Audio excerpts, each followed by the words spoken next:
वह एक झाड़ी के पीछे छुपा हुआ था। तभी उसे किसी के आने की आवाज़ सुनाई दी। गौर से देखने के बाद उसे मालूम हुआ कि ये तो लोमड़ी है। लोमड़ी फिर से अपनी चालों में मसरूफ थी।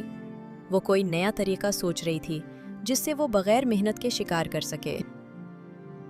अरे वाह, पिछली बार तो गधे ने मेरी पोल खोल दी थी। अब कोई ऐसा जुगाड़ू आइडिया सोचना पड़ेगा कि किसी को पता ही न चले। रीछ बहुत ही भूला और रहमदिल था। वो हर किसी पर यकीन कर लिया करता था। अरे भाई लोमड़ी, तुम इतने परेशान क्यों हो? क्या तुम्हें खाने की तलाश है? आओ मैं तुम्हें शहद का छत्ता दिखाता हूँ। एक दिन लोमड़ी गहरे ध्यान में बैठी थी। तभी एक गीदड़ वहां आया। क्यों भाई लोमड़ी, फिर से कोई नई साजिश कर रहे हो क्या? पिछली बार की सबक याद है? चुप कर जा नादान, मैं अभी कुछ बड़ा करने वाली हूँ। बस कल से देखना मेरा जलाल। तभी उसके दिमाग में एक नई तरकीब आई। अरे वाह, मुझे एक बेहतरीन आइडिया मिला। अब मैं कल से इस जंगल में एक गरीब और मजबूर लोमड़ी बनकर आऊंगी। अगले दिन लोमड़ी ने अपना रूप बदल लिया। मैं अब एक बेबस और लाचार लोमड़ी हूँ। मेरे पास खाने को कुछ नहीं है। मुझे भूख ने मार डाला है। जाओ जंगल में ऐलान कर दो कि एक गरीब लोमड़ी तुम्हारी मदद की मुंतजर है। हिरन लोमड़ी की बातों में आ गया। वो सभी जानवरों तक ये बात पहुंचा देता है कि लोमड़ी बहुत मुसीबत में है। हिरन की बात सुनकर सभी जानवर लोमड़ी के पास पहुंचे। और मैंने सुना है कि तुम बहुत भूखी हो। बाबा, तुम तो गोश्तखोर हो। भला तुम क्या खाओगी? मैंने कब कहा कि मैं गोश्त खाऊंगी? मैं तो अब फल और जड़ी बूटियां खाकर गुजारा करूंगी। बस इतनी सी मदद चाहिए। मैंने तौबा कर ली है बिल्क। अब मैं किसी का शिकार नहीं करूंगी। मुझे एक मौका दे दो। बाबा जी, ये लोमड़ी झूठी है। इस पर यकीन मत करो। ये फिर से कोई चाल चल रही है। तुम चिंता मत करो बालिके, मैं अपनी बात का पक्का हूँ। अगर मैंने झूठ बोला तो मुझे सजा मिलेगी। रिच लोमड़ी की बातों में आ गया। उसने सबके सामने कहा, मुझे ये लोमड़ी सच्ची लगती है। हमें इसकी मदद करनी चाहिए। आओ सब मिलकर इसके लिए कुछ खाना ले आएं। अब सभी लोमड़ी की चाल में फंस चुके थे। रीछ की बात मानकर सब ने लोमड़ी के लिए खाना लाना शुरू कर दिया। लोमड़ी का दिन अच्छे से कटने लगा। मगर एक दिन, रोज खाने के लिए मिलता तो जरूर है, मगर आखिर ठहरी में गोश्तखोर जानवर ये फल और जड़ी बूटियां कब तक खाऊंगी? मुझे तो गोश्त चाहिए। वहीं दूसरी तरफ गधा कुछ सोच रहा था। वो लोमड़ी की हरकतों पर नजर रखे हुए था। ये मोजज़ा है या आंखों का धोखा? कुछ समझ नहीं आ रहा है। भला एक मक्कार लोमड़ी इतने जल्दी कैसे बदल सकती है? जरूर दाल में कुछ काला है। एक दिन लोमड़ी ने एक नया ड्रामा रचा। बच्चा, जाओ और ऐलान करो कि लोमड़ी सबसे कुछ जरूरी बात करने वाली है। रीछ की बात सुनकर सभी जानवर लोमड़ी के पास पहुंचे। मेरी बात ध्यान से सुनो बच्चों, मुझे एक बहुत बड़ा खतरा दिखाई दे रहा है। इस जंगल में एक नया शिकारी आया है। वो रात के वक्त शिकार करता है। आप सब चौकना रहिए। सभी जानवर डर गए थे, मगर कोई न कोई जानवर एक हफ्ते बाद गायब होने लगा था। उन सभी वाकयात से गधा कुछ सोचने लगा। लोमड़ी के कहने के बाद से ही ये सभी वाकयात हो रहे हैं। क्या सच में इसने ये सब देखा है, या फिर कहीं इसी की चाल तो नहीं है? आज रात को जंगल में पहरा देना होगा। रात की तारीकी छा गई थी। जंगल खामोशी की गोद में समा चुका था। गधा एक झाड़ी के पीछे छुपा हुआ था। तभी उसे किसी के आने की आवाज़ सुनाई दी। गौर से देखने के बाद उसे मालूम हुआ कि ये तो लोमड़ी है। अच्छा जी, दिन में गरीब और रात में शिकारी? पीछा करना पड़ेगा। आखिर ये करती क्या है?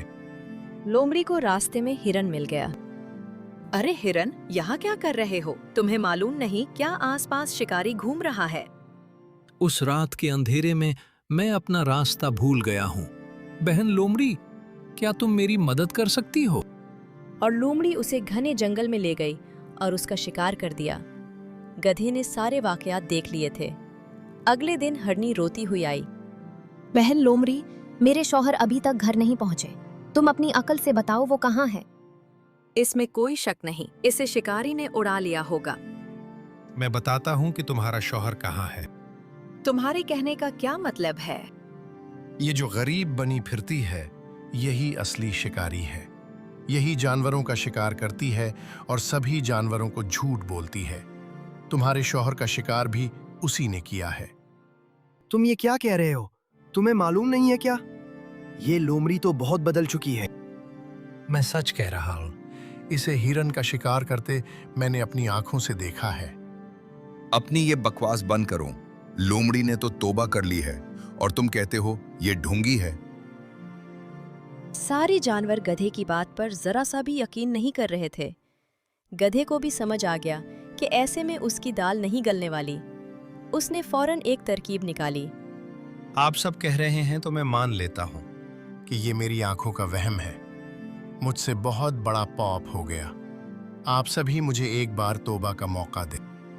ठीक है बिल्को, मैं तुमसे नाराज नहीं हूँ। फिर भी तुम मेरी खिदमत करना चाहते हो तो इसमें तुम्हारा ही भला होगा। बहन लोमड़ी, आज तुम मेरे यहाँ खाना खाओगी। मैं समझूंगा कि मेरे पप थोड़े कम हो गए हैं। ठीक है, हम खाना खाने आएंगे। लजीज पकवान तैयार करके रखना। गधे ने बहुत सारे पकवान बनाए थे। उसने लोमड़ी के साथ साथ राजा शेर सिंह और कुछ दीगर जानवरों को भी बुलाया था। गधे ने सभी को खाना दिया। सभी ने मजे से खाना खाया, लेकिन जब लोमड़ी ने खाना खाया तो उसे तेज जलन होने लगी।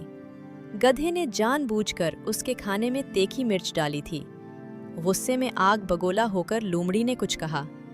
उसका इतना ही कहना था कि सभी जानवरों ने लोमड़ी की तरफ देखा। लोमड़ी को एहसास हुआ कि उसने जल्दबाजी में कुछ गलत बोल दिया है। अरे गधे, तुमने मिर्च ज्यादा डाल दी है, थोड़ा ध्यान रखा करो।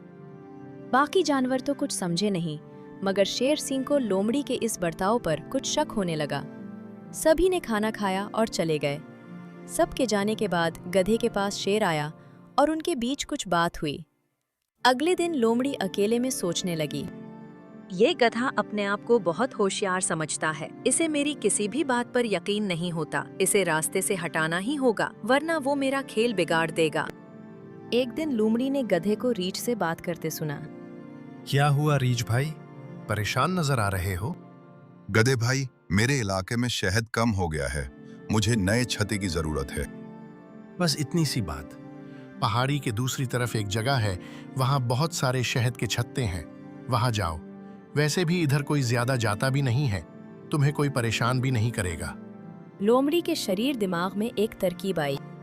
अरे वाह, जब ये रीछ वहाँ पहुँचेगा, मैं पीछे से इतना जोरदार हमला करूंगी और उसे जख्मी करके भाग जाऊंगी। और जब ये यहाँ आकर अपना दखड़ा रोएगा, तब मैं सारा इल्जाम उस गधे के ऊपर डाल दूंगी। बोलूंगी कि गधा ही असली शिकारी है, जो भेस बदलकर जंगल में रहता है। लोमड़ी के शरीर दिमाग में एक तरकीब आई। अरे वाह, गधे ने सही कहा था। यहाँ तो सच में बहुत सारे छत्ते हैं।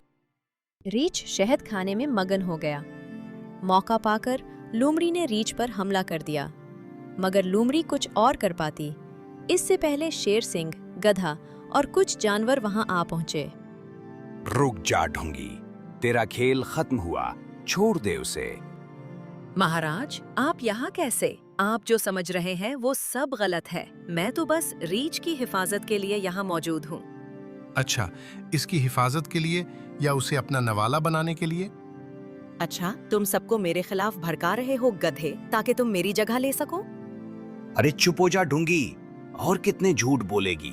मीठी मीठी बातें करके सभी जानवरों को धोखे में रखा और सबका शिकार करती रही, और इल्जाम उस शिकारी पर डालती रही जो दिखाई भी नहीं देता। लोमड़ी बुरी तरह घबरा गई थी। अपनी पोल खुलते देखकर उसने गिड़गिड़ाते हुए कहा, महाराज, मुझे माफ कर दें। तेरी माफी नहीं, सजा होगी। वो तो अच्छा हुआ कि गिधे ने खाने पर बुलाया और तीखी मिर्च तेरे खाने में डालकर तेरा मुंह खुलवाने की कोशिश की।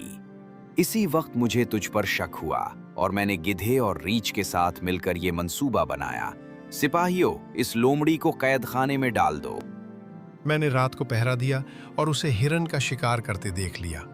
फिर मैंने रीछ को भेजा ताकि वो लोमड़ी को फंसाने में मेरी मदद करे। गधे की मंसूबाबंदी से लोमड़ी की सच्चाई सामने आ गई थी। सभी जानवरों ने गधे से माफी मांगी और कसम खाई कि बिना जांच पड़ताल के कभी भी किसी की मीठी बातों में नहीं आएंगे। रीछ ने खास तौर पर गधे का शुक्रिया अदा किया और कहा कि आइंदा वो कभी किसी पर आसानी से यकीन नहीं करेगा।